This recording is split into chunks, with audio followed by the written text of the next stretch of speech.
बिस्मिल्लाहिर्रहमानिर्रहीम। व्यूअर्स अस्सलाम वालेकुम। आज वादे के मुताबिक हमारी एक सीरीज डीडी के नाम से स्टार्ट होने जा रही है for direct indirect speech learners. और ये सीरीज डीडी 1, 2, 3 सोन इस तरह से ये चलेगी और मैं उम्मीद करता हूं कि आप इन लेक्चर्स से मुस्तफीद होंगे। तो चलते हैं बगैर वेस्ट किए हुए अपने टॉपिक की तरफ, और वो टॉपिक है direct and indirect speech. Direct and indirect speech को डिफाइन करने से पहले यह बात आपको समझाना बहुत जरूरी है कि हमारे यहां आमतौर पर एक ट्रेंड बन चुका है कि हम डायरेक्ट एंड इनडायरेक्ट स्पीच इस होल सब्जेक्ट को कहते हैं कि ये नरेशन है। डायरेक्ट इनडायरेक्ट स्पीच को हम पूरी की पूरी डायरेक्ट इनडायरेक्ट स्पीच को हम नरेशन का नेम देते हैं। तो ये गलत फहमी दूर कर लीजिए।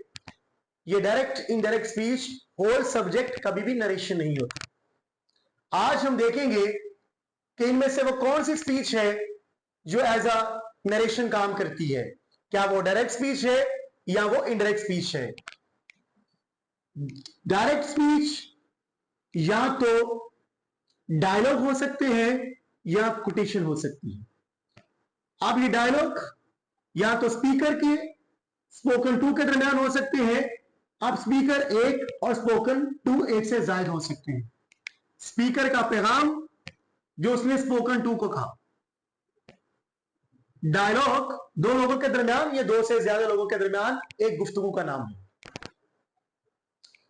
कोटेशन क्या है? The speaker's words are quoted. ये स्पीकर के अल्फाज हैं जो कोट किए जाते हैं।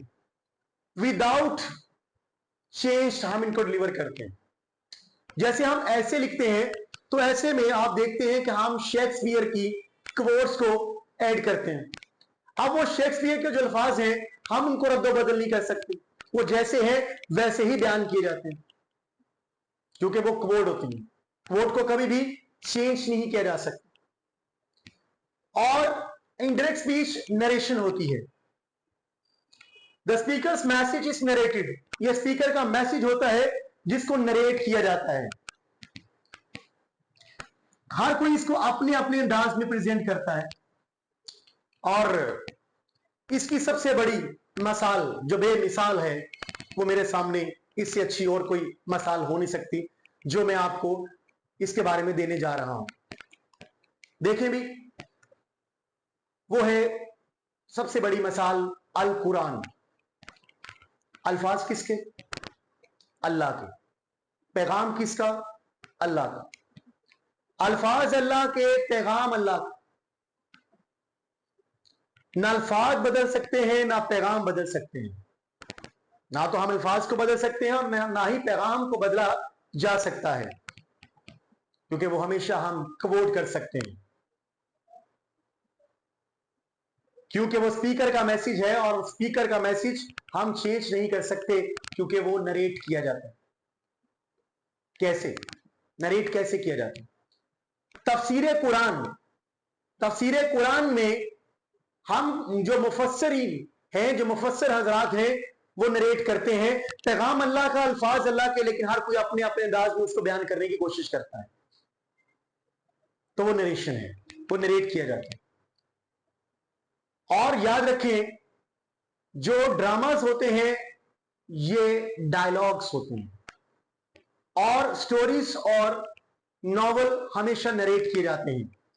ये दूसरों की लिखी हुई चीजों को हर कोई अपने अपने अंदाज में बयान करने की कोशिश करता है लेकिन असल मुद्दा चेंज नहीं किया जाता।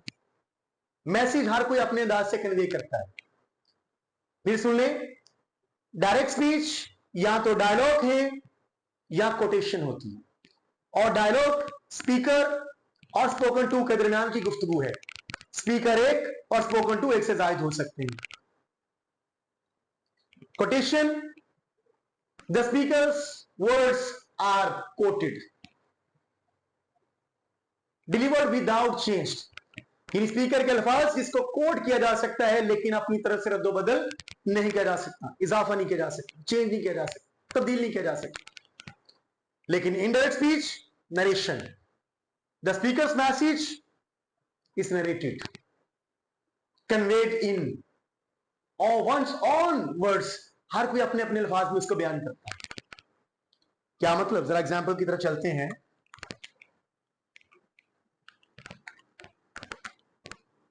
जैसे she said to me, sir I am very sorry.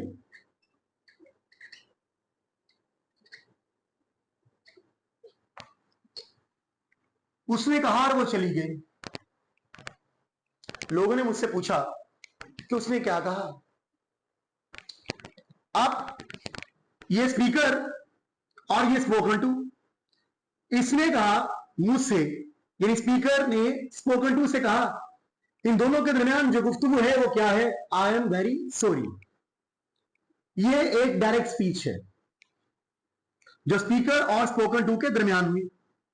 आप जब हम किसी थर्ड पर्सन को मैसेज कन्वे करेंगे, कैसे, मैं इसको नरेट करता हूं। नरेट से मुराद यह है कि अल्फाज वही होंगे, पैगाम वही होगा, अल्फाज यानी अंदाज़े बयान थोड़ा सा डिफरेंट होगा। मिसाल के तौर पे मैं ये कहता हूं कि she apologized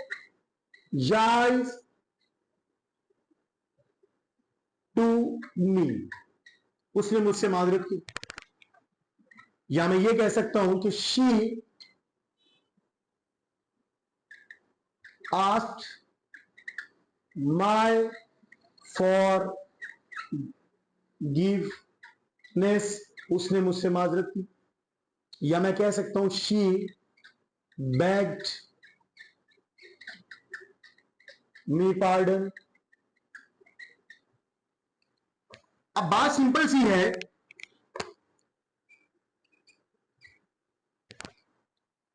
she apologized to me, she asked my forgiveness, she begged me pardon। इसने जो कहा, शी ने यानी स्पीकर ने स्पोकन टू से जो कहा वो ये था, लेकिन मैंने जो मेरी समझ में आया मैंने अपने अंदाज में वो अल्फाज को बयान किया, लेकिन पैगाम जो था वो यही था। लेकिन मैंने पैगाम को चेंज नहीं किया, लेकिन अपना अंदाज बयान डिफरेंट किया, यानी मैंने अपने तरीके से नरेट किया। यानी मैंने जो असल मैसेज था मैंने उसी मैसेज के अकॉर्डिंग बयान वही किया, लेकिन अपने अंदाज में जो मुझे समझ आया। यह है नरेटिव, यह है नरेशन। नरेशन क्या है, जो मैसेज, किसका मैसेज, जनाब तफसीर कुरान में मुफस्सिर क्या करते हैं, अल्लाह के पैगाम को अपने अंदाज में बयान करते हैं, लेकिन अल्फाज अल्लाह के पैगाम अल्लाह का वो चेंज नहीं किया जा सकता, सिर्फ अपने अंदाज से बयान किया जा सकता है। जब हम अपने अंदाज से उसको बयान करते हैं, असल टॉपिक छोड़ते नहीं, अपने अंदाज में बयान कर देते हैं, पैगाम वही है। ये नरेशन है। ये क्या है, नरेशन। मेरा ख्याल आपको बात समझ आ चुकी होगी कि डायरेक्ट स्पीच या तो डायलॉग स्पीकर और स्पोकन टू के दरमियान, कोटेशन जनाब स्पीकर के वो अल्फाज जिनको तब्दील नहीं किया जा सकता, जस्ट कोट किया जा सकता है, और इनडायरेक्ट स्पीच नरेशन होती है, बयान करने वाला अपने तरीके से उन अल्फाज को बयान करता है। मिसाल के तौर पे देखें, मैंने अपने एक स्टूडेंट से कहा किसी काम के करने का या किसी को मैसेज देने का, मैंने उससे कहा कि भाई जाओ और जाकर फलां को मेरी तरफ से यह पैगाम देना। वो बात भूल गया। 8-10 दिन के बाद उसको ख्याल आया कि सर ने मुझे कोई काम कहा था। अब उसको मेरे चंद अल्फाज याद रहते हैं, लेकिन सारे के सारे अल्फाज याद नहीं रहते। अब वो अपनी तरफ से उन अल्फाज का कुछ इजाफा करेगा, नरेट करेगा, यानी अपने तरीके से उनको बयान करने की कोशिश करे। ये है इनडायरेक्ट स्पीच। डायरेक्ट स्पीच और इनडायरेक्ट स्पीच में ये बेसिक डिफरेंस है। नेक्स्ट चलते हैं,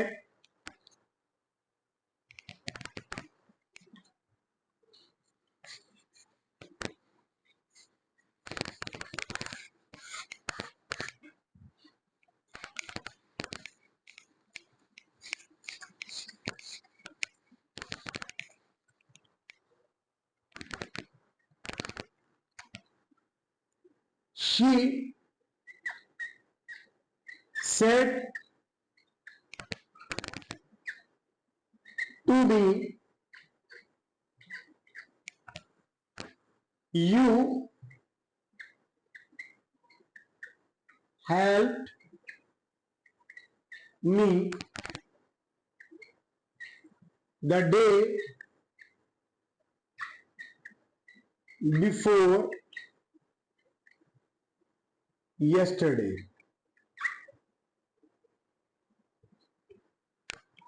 आप जरा इसमें देखें, शी सेड टू मी, उसने मुझसे कहा, यू हेल्प मी, आपने मेरी मदद की, द डे बिफोर यस्टरडे, यानी आपने परसों मेरी मदद की।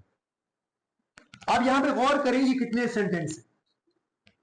ये डेफिनेटली एक ही सेंटेंस है, क्योंकि इसके लास्ट पर आप देखिए एक सिंगल फुल स्टॉप, लेकिन इसके पार्ट दो है, हिस्से दो हैं, दो हिस्सों में बटा हुआ है, लेकिन सेंटेंस एक ही है। अब ये स्पीकर का जो पैगाम है, जो उसने दिया स्पोकन टू को, जो इन दोनों के दरमियान गुफ्तगू हुई, वो ये है। और जो स्पीकर और स्पोकन टू के दरमियान गुफ्तगू हुई, वो पैगाम हमारा कहलाता है जनाब, उसको हम बोलते हैं रिपोर्टेड स्पीच।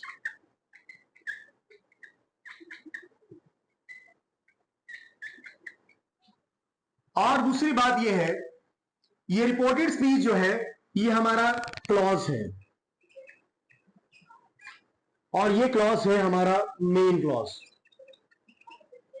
जिसको हम प्रिंसिपल क्लॉज भी बोल सकते हैं।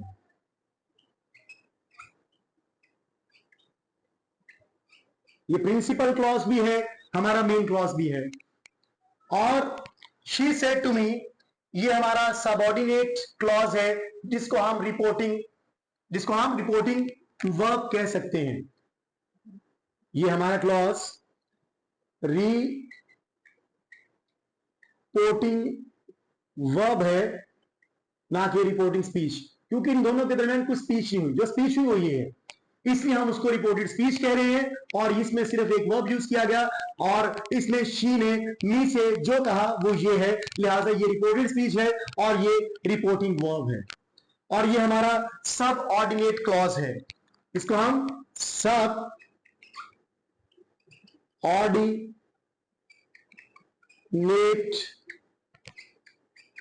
क्लॉज भी कह सकते हैं। अब आप एक लम्हे के लिए जरा सोचो कि अगर समझे कि ये साइड नहीं है, ये है, तो आप देखें क्या आपका you help me the day before yesterday, आपका पूरा एक सेंटेंस पूरा हो रहा है, मैसेज कन्वे हो रहा है। लेकिन अगर आप इस एक लम्हे के लिए सोचिए कि ये है और वो साइड नहीं है, शी सेड टू मी, उसने मुझसे कहा, अब बात जो है वो इनकम्प्लीट है, क्योंकि सेंस क्लियर नहीं हो पा रही। उसने मुझसे कहा, क्या कहा, क्या कहा? क्योंकि ये सबऑर्डिनेट क्लॉज है, जिसको हम डिपेंडेंट क्लॉज भी बोलते हैं, और ये हमारा इंडिपेंडेंट क्लॉज है, जो हमारा मेन क्लॉज है, जो हमारा असल पैगाम है, उसको हम रिपोर्टेड स्पीच या मेन वर्ब या मेन क्लॉज भी कहते हैं। और जनाब, जो इन दोनों के दरमियान गुफ्तगू हुई वो ये थी, लिहाजा हम इसको रिपोर्टेड स्पीच का नेम देते हैं। अब इसमें आप जरा गौर कीजिएगा, ये क्या है और ये क्या है। अक्सर इसको कहा जाता है कोमा, तो कोमा एक डिसीज भी है, तो लिहाजा ये क्या है यहां पर, ये जनाब यहां है कोमा। कोमा क्या है? ये comma. It is natural short pause, it is natural short pause है ये, या आप ये भी कह सकते हैं कि रिप्लेसमेंट ऑफ कंजंक्शन है ये, रिप्लेसमेंट ऑफ कंजंक्शन है ये। अब याद रखें कि शी सेड टू मी, उसने मुझसे कहा, उसके बाद क्या है? ठहराओ। You help me the day before yesterday, यानी ये कोमा इंडिकेट कर रहा है किसको? ठहराव को। कैसे? कोमा अरबी जबान कुम से निकला है, और कुम का मतलब है ठहराओ, जैसे क्याम, मतलब वही जैसे क्या मत, यानी कोमा मतलब ठहराओ, जैसे कोई शॉर्ट पॉज आता है, यानी शी सेड टू मी, उसके बाद हमने सांस लिया, फिर हमने अगली बात की, शी ये तो नहीं कहा she said to me you have been, नहीं, कोमा इंडिकेट कर रहा है यहां पर रुके फिर चलिए, क्योंकि वो एक नेचुरल शॉर्ट पॉज को रिप्रेजेंट कर रहा होता है। और ये जनाब कोमा अगर तो सिंगल है तो हम कोमा बोलेंगे, और अगर ये आपको जैसे नजर आ रहा है कितने कोमा है, 2 है, तो इसको बोला जाएगा इन्वर्टेड कोमास, उल्टा कोमा, कोमा नहीं कोमास। तो अभी हमने प्रॉपर रूल्स की तरफ तो नहीं आए, आज का हमारा बेसिक जो लेक्चर था वो ये बताना था कि डायरेक्ट स्पीच को हम नरेशन नहीं कह सकते, क्योंकि नरेशन और डायरेक्ट इनडायरेक्ट दोनों के दरमियान मैंने फर्क बता दिया, कौन सी नरेशन है और कौन सी नरेशन नहीं है। फिर मैंने आपको बताया कि डायरेक्ट स्पीच या तो डायलॉग हो सकते हैं या फिर कोटेशन हो सकती है, और डायलॉग स्पीकर और स्पोकन टू के दरमियान की कम्युनिकेशन होती है, जो स्पीकर ने स्पोकन टू को जो कहा उन दोनों के दरमियान की जो गुफ्तगू है वो डायरेक्ट स्पीच कहलाती है। और फिर मैंने आपको बताया कोटेशन क्या होती है, जो स्पीकर के अल्फाज होते हैं जिनको बदला नहीं जा सकता, जो जैसे बयान किए जाते हैं वो वैसे ही आगे बयान कर दिए जाते हैं, अपनी तरफ से रद्दोबदल नहीं किया जा सकता। जबकि इनडायरेक्ट नरेशन, इनडायरेक्ट स्पीच को हम इसलिए नरेशन बोलते हैं क्योंकि जो स्पीकर के अल्फाज हैं उसको नरेट किया जा सकता है, यानी आपने अपने तरीके से उन अल्फाज को बयान किया जा सकता है, लेकिन असल पैगाम बीच में होना जरूरी होता है। और मैंने आपको यह भी बताया कि जनाब कि डायरेक्ट और इनडायरेक्ट स्पीच में जो बेसिक डिफरेंस था वो तो आपको समझ आई, और स्पीकर और स्पोकन टू के दरमियान की गुफ्तगू को हम बोलते हैं रिपोर्टेड स्पीच से इंडिकेट करते हैं, और जो स्पीकर और स्पोकन टू ने जो कहा वो साइड हमारी रिपोर्टिंग वर्ब कहलाती है, क्योंकि यहां पर आप देखो इन दोनों के दरमियान यहां पर कोई गुफ्तगू नहीं हुई, जस्ट कहा है, जो कहा वो रिपोर्टेड स्पीच है। और ये हमारी सबऑर्डिनेट क्लॉज है, सबऑर्डिनेट क्लॉज इसलिए कहा जाता है क्योंकि ये जनाब किसी मेन क्लॉज के ऊपर डिपेंड कर रहा होता है। फिर आपने देखा कि हमने कोमा को डिफाइन किया कि कोमा क्या है, ये ठहराव के लिए यूज किया जाता है, और जनाब कोमा, कोमा ना कि कोमा ये डिसीज है, तो कोमा कहां से निकला, कुम से, कुम का मतलब क्या, ठहराव, जैसे क्याम, क्याम का मतलब क्या है, जहां पे हम क्याम का रुकते हैं क्या करने के लिए, आराम करने के लिए, क्यामत उसी चीज का एक नतीजा है। तो जनाब मैंने आपको बताया कि कोमा एक शॉर्ट पॉज है जो नेचुरली शॉर्ट पॉज को रिप्रेजेंट करता है और रिप्लेसमेंट ऑफ कंजंक्शन है। तो अभी तो ये आगाज है, आगे के देखिए होता है क्या, इंशाल्लाह जो मेरे लेक्चर्स आएंगे, आज के लेक्चर थोड़ा सा शायद आपको बोर लगे, लेकिन याद रखें इस बोरियत के बाद आगे देखिए जो उफक खुलने जा रहे हैं वो बहुत फायदेमंद है आपके लिए। आप कुछ सोचेंगे, हैरान हो जाएंगे कि जो फर्स्ट लेक्चर था वो आपको दिखेगा कि जैसे बहुत बोरियत वाला है, बोरियत लगे दोबारा सुने, एंजॉय कीजिए। अगर आप एंजॉय करके इसको सीखेंगे, आई होप सो कि आप एक अच्छे डायरेक्ट इनडायरेक्ट स्पीच लर्नर्स के स्टूडेंट बन के निकलेंगे। खुश रहें, शाद रहें।